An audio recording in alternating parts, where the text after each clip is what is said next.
আসসালামু আলাইকুম। Hello everyone, কী অবস্থা, কেমন আছেন? আশা করছি আল্লাহ তাআলার রহমতে খুবই ভালো আছেন। আমিও আল্লাহ তাআলার রহমতে খুবই ভালো আছি। তো প্রতিদিনের মতো আমি আপনাদের মাঝে চলে আসলাম নতুন আরেকটি ভিডিও নিয়ে। আজকের ভিডিওর টপিক হচ্ছে কবুতরের ডিম পাড়ার পূর্বে করণীয় কী। কবুতরের ডিম পারবে এখন, তো সেক্ষেত্রে কয়েকদিন আগে মানে আরও গত হয়ে গেছে 3-4 দিন আগে, সেই ক্ষেত্রে আপনার কী করবেন? সেক্ষেত্রে কিন্তু অনেক করণীয় আছে, অনেক কাজবাজ আছে। যদি সেগুলো করেন সেক্ষেত্রে কিন্তু আপনার কবুতরের ডিমগুলো ভালো থাকবে এবং কবুতরের বাচ্চাগুলো ভালোভাবে ফুটবে। তো সেই করণীয়গুলো কী কী সেই বিষয় নিয়ে আমি আপনাদের মাঝে বিস্তারিতভাবে একটা আলোচনা করবো এবং বিস্তারিতভাবে একটা ডিসকাশন করবো। তো চলেন ভিডিওটা শুরু করি। তো ভিডিওটা কোথাও কোনো স্কিপ করবো না, কারণ ভিডিও শেষে আমি আপনাদেরকে এমন একটা টিপস দিব যে টিপস ফলো করলে আপনার কবুতরের ডিমগুলো বড় হবে এবং কবুতরের ডিমগুলো সুস্থ ভালো থাকবে এবং ওটা থেকে 100% বাচ্চা ফুটবে। তো চলেন এই বিষয়ে আপনারা কিন্তু স্কিপ করবেন না ভিডিওটা। এবং ভিডিওটা শুরু করার আগে আপনাদের ছোট্ট একটা রিকোয়েস্ট করবো যে আমার চ্যানেল যদি আপনাদের নতুন দর্শক দেখেন তাহলে অবশ্যই লাল সাবস্ক্রাইব বাটন ক্লিক করে সাবস্ক্রাইব করে পাশে থাকা বেল বাটনে ক্লিক করে দিবেন। তো চলেন ভিডিওটা শুরু করা যায়। কবুতরের ডিম পাড়ার পূর্বে আপনার যে করণীয়গুলো আছে, যে কাজগুলো আছে, সেগুলো হচ্ছে সর্বপ্রথম হচ্ছে আপনি যদি কবুতরের পাড়ার পদ্ধতি কিন্তু দুইটা, একটা হচ্ছে খাঁচার পদ্ধতি আর একটা হচ্ছে আপনার খোপের পদ্ধতি বা আলগা যেটা বলে সাইডে দেওয়ার পদ্ধতি সেটা। তো আপনারা যদি কবুতর খোপে পালন করেন সেক্ষেত্রে আপনার কিছুই করতে হবে না, কবুতর সব কিছু করবে, ঠিক আছে।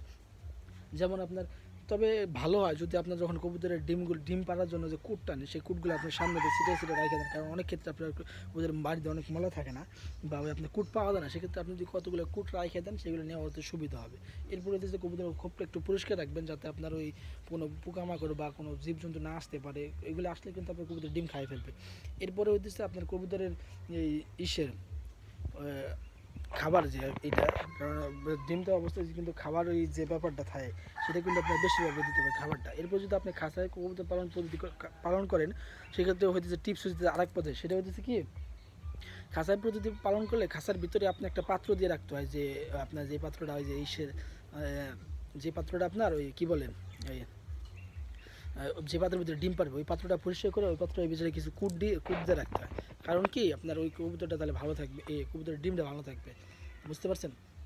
কবুতরের ডিমটা ভালো থাকবে এবং কবুতরের ডিম, এরপরে বিষয়টা হচ্ছে যে খাঁচা যখন পালন করবেন বা আগলাভাবেই যে কবুতর যদি একটা ডিম পারে সেক্ষেত্রে একটা ডিম পারতেছে না, লেট হয়ে দিচ্ছে, এরপরে কী হবে আপনার একটা প্লাস্টিকের ডিম কিনবেন, প্লাস্টিকের ডিম কিনে ওই পাশে দিয়ে রাখবেন যাতে ওর ডিমের উপরে একটা আস্থা চলে আসে বা ডিমে ওম দেওয়া শুরু করে, ঠিক আছে।